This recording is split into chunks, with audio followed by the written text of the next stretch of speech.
Prince William opened his eyes slowly as the first rays of sunlight crept through the heavy curtains of his private bedroom at Buckingham Palace.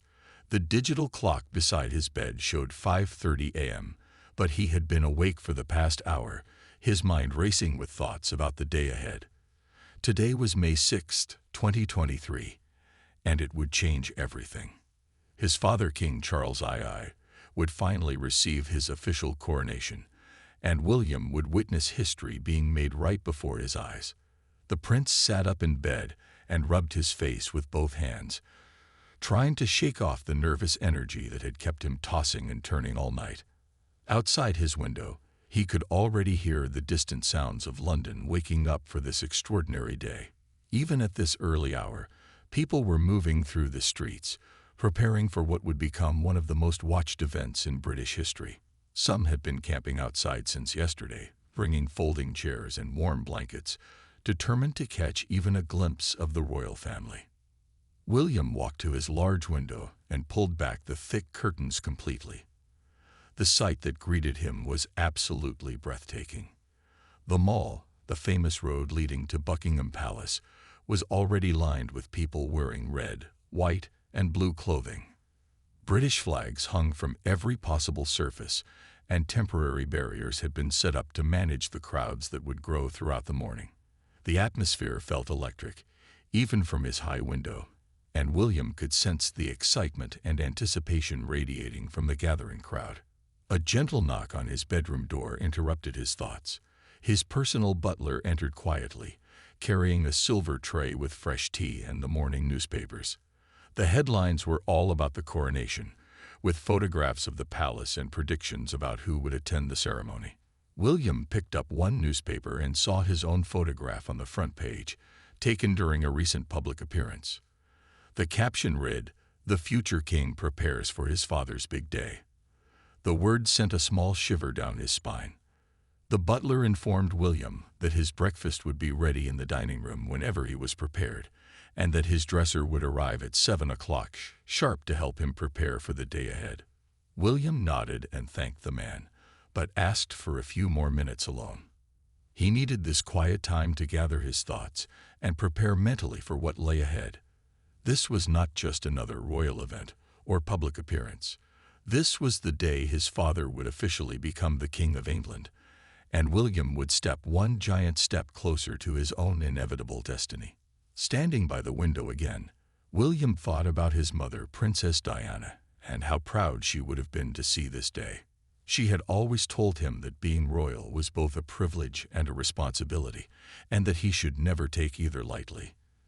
Diana had taught him to connect with people, to understand their struggles, and to use his position to make a positive difference in the world. Her lessons echoed in his mind as he watched the growing crowd below, all of them excited to be part of this historic moment.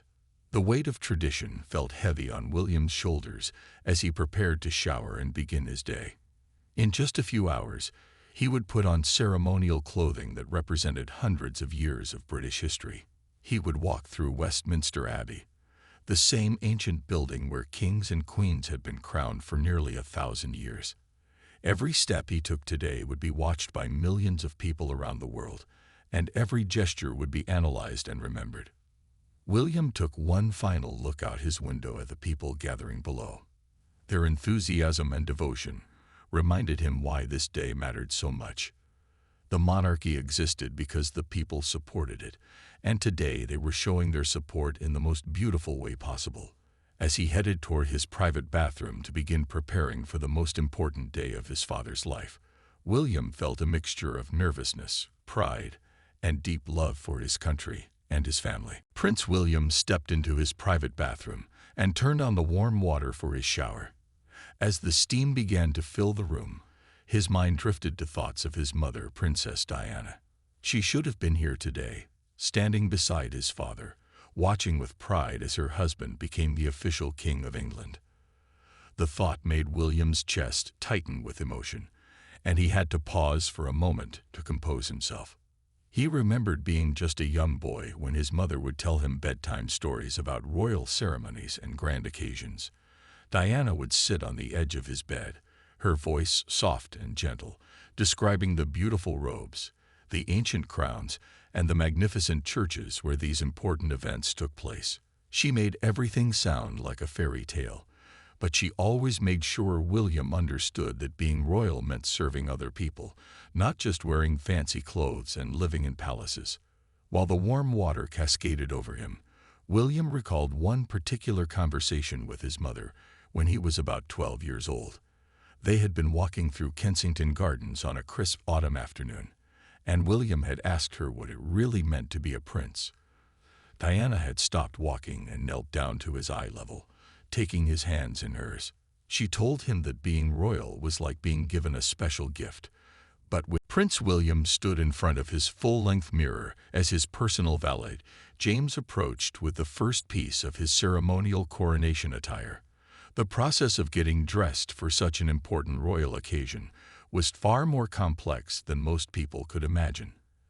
Every single item had to be put on in a specific order that had been followed for hundreds of years.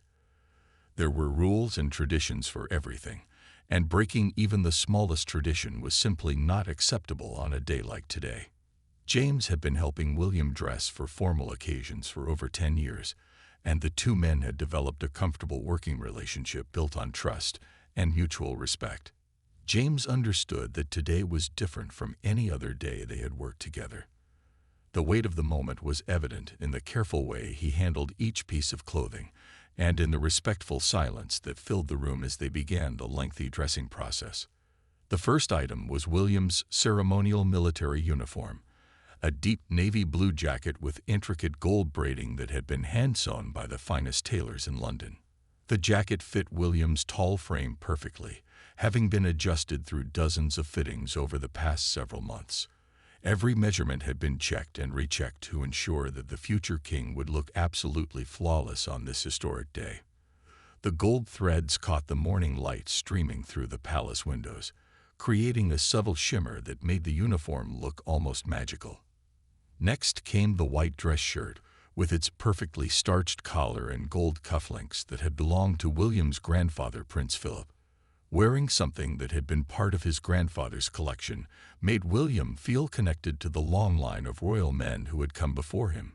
Philip had been a strong influence in William's life, teaching him about duty, service, and the importance of supporting the monarchy, even when it required personal sacrifice. The most challenging part of getting dressed was attaching all the various medals, honors, and decorations that William had earned throughout his military service and royal duties. Each medal told a story of commitment and achievement. The Order of the Garter, Britain's oldest order of chivalry, was pinned carefully to his chest. The Golden Jubilee Medal, commemorating his grandmother, Queen Elizabeth's 50 years on the throne, was positioned just below it.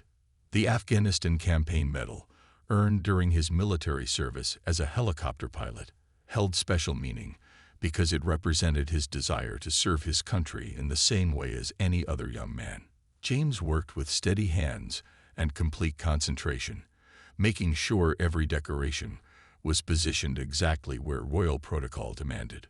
William watched in the mirror as each piece was added, transforming him from a regular man into someone who looked like he belonged in a history book. The change was remarkable and slightly overwhelming. The casual prince who enjoyed playing sports and spending time with his children was disappearing, replaced by a figure of state who represented centuries of British tradition and continuity. The final touch was William's ceremonial sword, attached to a leather belt around his waist. The sword had been crafted specifically for him when he became a senior working member of the royal family. Its handle was engraved with his personal coat of arms, and the blade bore the inscription, "Service before self," a motto that his mother Diana had helped him choose many years earlier. The weight of the sword against his hip reminded William of the gravity of his position and the responsibilities that came with it. When James finally stepped back to admire his work, William barely recognized himself in the mirror. Gone was the relaxed father and husband. In his place stood a man who looked every inch a future king, dressed in regalia that connected him to every monarch who had ruled Britain for over 1,000 years. The transformation was both thrilling and terrifying, beautiful and overwhelming. William took a deep breath and prepared himself for the next phase of this extraordinary day. The sound of heels clicking on the marble floor announced Catherine's arrival before William even saw her. When his wife entered the room, William's breath caught in his throat. Catherine looked absolutely stunning in her royal blue dress, a color that had been chosen specifically to complement the coronation's official color scheme. The dress was made of the finest silk, with delicate beading that sparkled subtly in the palace lighting. Her sapphire jewelry, including pieces that had once belonged to Princess Diana, completed her elegant appearance perfectly. Catherine stopped in the doorway when she saw William in his full ceremonial regalia. Her hand went to her heart, and William could see tears forming in her eyes. After more than 12 years of marriage, she still had the power to make him feel like the most important person in the world with just one look. She walked toward him slowly, taking in every detail of his appearance, from the perfectly positioned medals to the ceremonial sword at his side. "You look magnificent," Catherine whispered, reaching up to adjust a small detail on his uniform collar. Her touch was gentle and familiar, grounding William in the midst of all the formal ceremony and tradition surrounding them. In that moment, despite all the royal regalia and official protocol, they were simply a husband and wife sharing an important moment together. Catherine understood better than anyone else what this day meant to William and how much pressure he was feeling. The quiet intimacy of the moment was interrupted by the sound of children's voices in the hallway outside William's dressing room. Prince George, Princess Charlotte, and Prince Louis came running into the room, their excitement barely contained despite the early morning hour. All three children were already dressed in their own formal coronation outfits, looking like miniature versions of their parents in their carefully chosen clothing. 9-year-old Prince George stopped short when he saw his father, his eyes growing wide with amazement. As the eldest child and third in line to the throne, George was beginning to understand the significance of royal ceremonies and the weight of the traditions his family carried. He had been to several formal events before, but seeing his father dressed as a future king was clearly having a profound impact on the young boy. Princess Charlotte, now 8 years old, ran directly to her father and hugged his legs carefully, being mindful not to disturb any of his decorations or medals. She had inherited her great-grandmother's natural confidence and poise, and she seemed completely comfortable with all the pageantry and formality of royal life. Charlotte looked up at William with admiration and pride, telling him that he looked like a real prince from one of her favorite storybooks. 5-year-old Prince Louis was more interested in the ceremonial sword than anything else, asking his father if it was sharp and if he knew how to use it properly. William knelt down carefully to his youngest son's level, explaining that the sword was mostly symbolic and represented his promise to protect and serve the British people. Louis listened intently, his young mind trying to process the complex ideas his father was sharing with him. The family stood together in front of the large mirror, and William was struck by how they looked like a portrait from a history book. Here was the future of the British monarchy, 4 people who would carry on traditions that stretched back over 1,000 years. Catherine would one day be queen, George would eventually become king, and Charlotte and Louis would spend their lives supporting their brother, just as William had always supported his father. The palace photographer knocked gently on the door, asking if the family was ready for their official pre-ceremony portraits. William looked at his wife and children, feeling overwhelmed by love and gratitude for the support they gave him every day.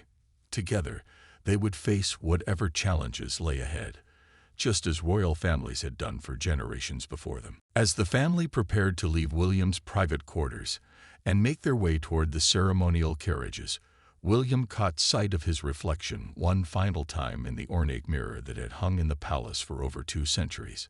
Something about seeing himself surrounded by his family, all of them dressed in their formal coronation attire, caused every emotion he had been carefully controlling to suddenly break free from his composed exterior. The pride he felt for his father finally achieving his lifelong dream of becoming the crowned King of England hit him like a wave. King Charles had waited over 70 years for this moment, longer than any heir in British history.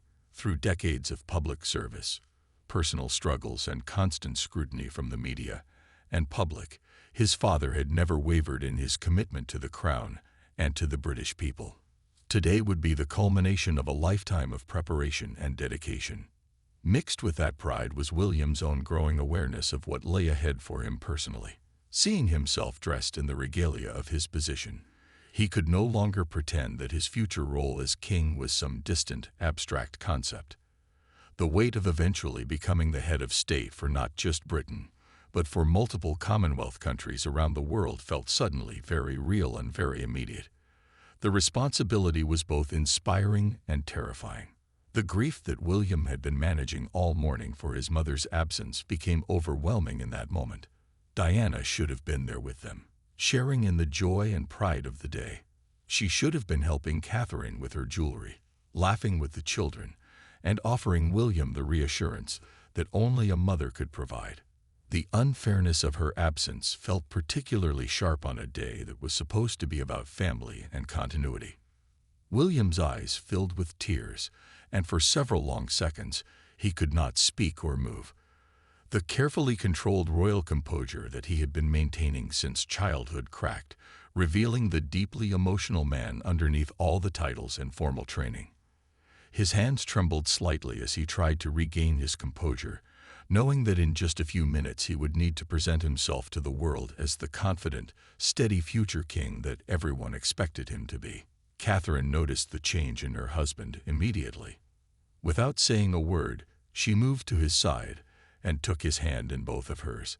Her touch was warm and steady, offering him the silent support that had sustained him through every major challenge in their life together. She understood that William needed this moment to process his emotions before stepping into his public role, and she was prepared to give him whatever time and space he required. The children sensed that something important was happening with their parents, even if they could not fully understand what it was. Prince George moved closer to his father, while Charlotte and Louis gathered around their parents with the intuitive awareness that children often have during significant family moments. The sight of his family surrounding him with love and support helped William begin to regain his emotional balance. In that quiet moment, surrounded by the people he loved most in the world, William felt both the burden and the blessing of his royal position more clearly than ever before. He was not just a man getting dressed up for a ceremony. He was a living link in an unbroken chain of service and tradition that connected the past, present, and future of his country. The realization was humbling and empowering at the same time, helping him find the strength he needed for the day ahead. The golden state carriage that would carry William and his family to Westminster Abbey was a masterpiece of craftsmanship that had been used for royal ceremonies for over 200 years. As William helped Catherine and the children settle into the plush velvet seats, he marveled at the intricate details that surrounded them. Every surface was decorated with gold leaf, precious gems, and hand-carved designs that told the story of Britain's royal heritage. The carriage itself was a rolling piece of history. As the procession began moving through the streets of London, William was amazed by the sheer number of people who had gathered to witness this historic day. The crowd stretched as far as he could see in every direction, a sea of red, white, and blue clothing, British flags, and excited faces. Some people were crying with joy, others were cheering and waving, and many were simply standing in respectful silence, understanding that they were witnessing something truly special. The diversity of the crowd was remarkable and deeply moving to William. He saw elderly people who remembered previous coronations, young families with small children experiencing their first royal ceremony, tourists who had traveled from around the world to be part of this moment, and local Londoners who had walked from their homes to join the celebration.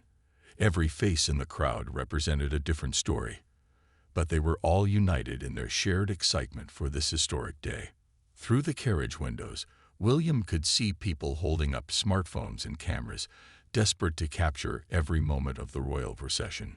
He smiled and waved back at them, remembering his mother's advice about always acknowledging the people who took time out of their lives to show support for the royal family. Diana had taught him that these public appearances were not just ceremonial duties, but opportunities to connect with the people who made the monarchy possible. The children were fascinated by everything they saw outside the carriage windows. Prince George asked thoughtful questions about the buildings they passed and the history behind various landmarks. Princess Charlotte waved enthusiastically at the crowd, delighting in their positive response to her gestures. Prince Louis was more interested in the horses pulling their carriage, asking his father about their names and whether they enjoyed participating in royal ceremonies. Catherine sat quietly beside William, her hand resting gently on his arm, offering him the silent support that had become second nature during their years of marriage. She understood that despite his outward calm, William was processing intense emotions about the significance of this day. Her presence beside him was both comforting and strengthening, reminding him that whatever challenges lay ahead, they would face them together as a team. As they drew closer to Westminster Abbey, the crowd became even more dense and enthusiastic.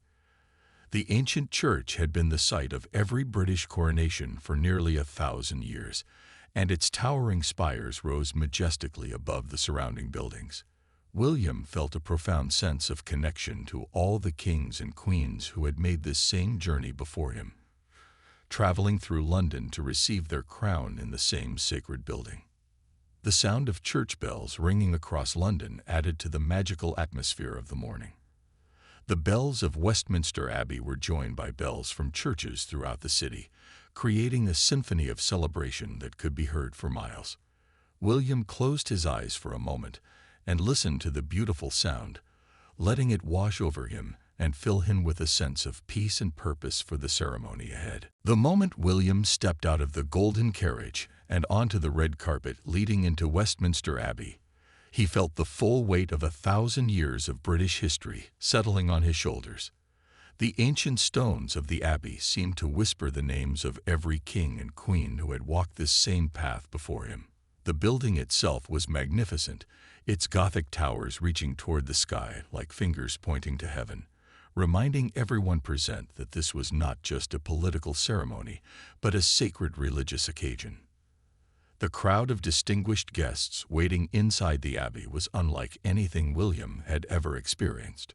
World leaders, heads of state, celebrities, religious figures, and representatives from every Commonwealth country had gathered to witness his father's coronation. The guest list read like a who's who of global influence and power, but William was most moved by seeing the ordinary British citizens who had been invited to represent their communities and professions throughout the country. As William walked down the Abbey's central aisle, he was struck by the incredible beauty of the ancient building. Sunlight streamed through the magnificent stained glass windows, casting colorful patterns on the stone floor that had been walked by monarchs for nearly a millennium. The soaring ceilings seemed to reach toward infinity, creating an atmosphere of reverence and awe that was perfect for such a momentous occasion. The abbey was filled with the most beautiful music William had ever heard. The choir's voices echoed off the ancient walls, creating a sound that seemed to come from heaven itself. The organ's deep, rich tones provided a foundation for the human voices, combining to create music that was both majestic and deeply moving. William felt tears forming in his eyes as he listened to the same hymns and songs that had been sung at royal coronations for hundreds of years. Every seat in the abbey was filled with people who understood the historical significance of what they were witnessing. Foreign dignitaries sat beside British citizens, all of them united in their shared recognition that they were present for a moment that would be remembered and studied for generations to come. The atmosphere was electric with anticipation and reverence, creating an energy that William could feel in every part of his being. When William took his designated seat near the front of the abbey, he had a perfect view of the coronation chair, where his father would soon be crowned. The ancient wooden chair had been used for every British coronation since 1308, and it contained the stone of Scone, a symbol of Scottish heritage that represented the unity of the different nations within the United Kingdom. The chair looked both humble and magnificent, worn smooth by centuries of use, but still radiating an aura of power and authority. The sight of his father preparing for the coronation ceremony filled William with overwhelming pride and emotion. King Charles looked dignified and serene in his ceremonial robes, ready to accept the crown that he had been preparing to wear his entire life. William could see the mixture of nervousness and excitement in his father's eyes, emotions that mirrored his own feelings about the significance of this historic day. As the ceremony began, and the Archbishop started speaking the ancient words that had been used to crown British monarchs for over 1,000 years, William felt himself becoming part of something much larger than his individual life. He was witnessing the continuation of traditions that connected the present moment to centuries of British history, and he knew that one day he would sit in that same chair and make the same solemn promises to serve and protect the British people. When the moment arrived for the actual crowning of King Charles II, Westminster Abbey fell into a silence so complete that William could hear his own heartbeat echoing in his ears. The Archbishop of Canterbury lifted the magnificent St. Edward's crown, a masterpiece of gold and precious gems that had been used to crown British monarchs for over 300 years.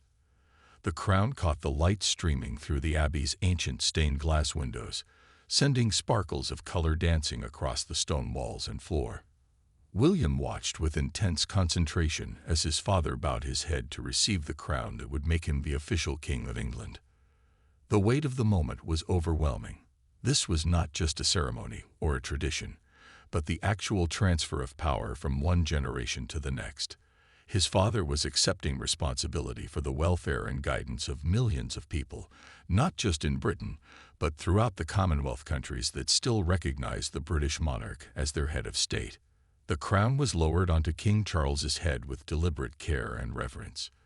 In that instant, William's father was transformed from heir to the throne into the actual King of England.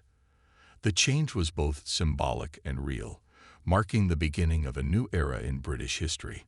William felt tears streaming down his face as he watched his father accept the crown with dignity and grace, knowing how long and hard the journey had been to reach this moment.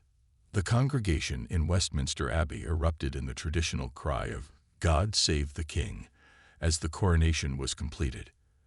The sound of thousands of voices united in celebration filled the ancient building, creating a moment of pure joy and national unity. William joined his voice with all the others, proclaiming his support for his father's reign and his commitment to the continuity of the British monarchy. When the time came for William to pay homage to his newly crowned father, he felt his legs trembling as he walked toward the coronation chair. This was one of the most important moments of his entire life, a public declaration of his loyalty and support that would be remembered and analyzed for generations to come. Every step he took was watched by millions of people around the world, and every gesture would be preserved in the historical record forever. Kneeling before his father in front of the assembled dignitaries and world leaders, William spoke the ancient words of homage that had been used by royal heirs for centuries. "I, William, Prince of Wales, do become your liege man of life and limb, and of earthly worship, and faith and truth I will bear unto you to live and die against all manner of folks." The words felt heavy with meaning and responsibility, connecting him to every prince who had knelt before his king throughout British history. As William spoke these solemn words, he was making promises not just to his father, but to the British people and to the institution of the monarchy itself. He was pledging his life, his service, and his loyalty to something greater than himself. The weight of future responsibility settled on his shoulders as he realized that one day his own son Prince George would kneel before him and speak these same words.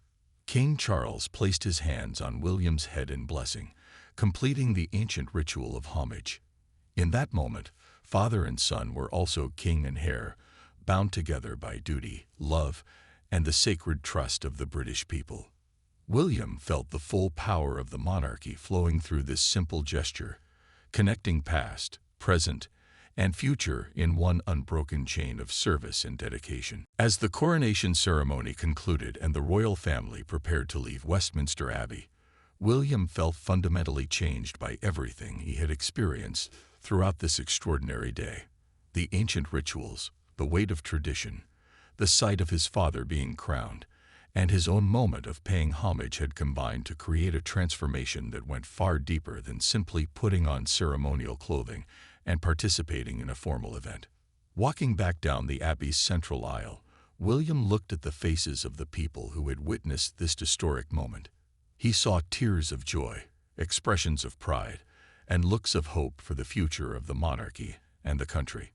These people had taken time from their lives to be present for something they believed was important and meaningful. Their faith in the institution of the monarchy was both humbling and inspiring, reminding William of the sacred trust that the royal family held with the British people. The return journey to Buckingham Palace in the Golden State carriage gave William time to process the emotions and realizations that had been building throughout the day. The crowds lining the streets were even larger and more enthusiastic than they had been that morning, celebrating not just the coronation, but their own participation in a moment of national unity and historical significance. The sight of so many happy faces reinforced William's understanding of why the monarchy mattered to so many people. Catherine and the children were quiet during the carriage ride, each of them processing the day's events in their own way. Prince George seemed particularly thoughtful, perhaps beginning to understand more clearly what his future would hold. Princess Charlotte and Prince Louis were tired but excited, having experienced their first major royal ceremony. Catherine squeezed William's hand gently, offering him the same silent support that had sustained him throughout the day. Back at Buckingham Palace, as William finally began the process of removing his ceremonial regalia, he looked at himself in the mirror one final time. The man staring back at him was the same person who had woken up that morning, but something fundamental had changed. He felt more connected to his role, more aware of his responsibilities, and more committed to the values and traditions that the monarchy represented. Each piece of ceremonial clothing that William removed felt significant. The medals and decorations that had represented his service and achievements, the uniform that connected him to centuries of royal tradition, and the ceremonial sword that symbolized his promise to protect and serve the British people. These items would be carefully stored away until his own coronation day, but the lessons and emotions they represented would stay with him forever. The photograph of his mother, Princess Diana, was still sitting on his dresser where he had left it that morning. William picked it up again and looked at her smiling face, feeling confident that she would have been proud of how he had conducted himself throughout this historic day.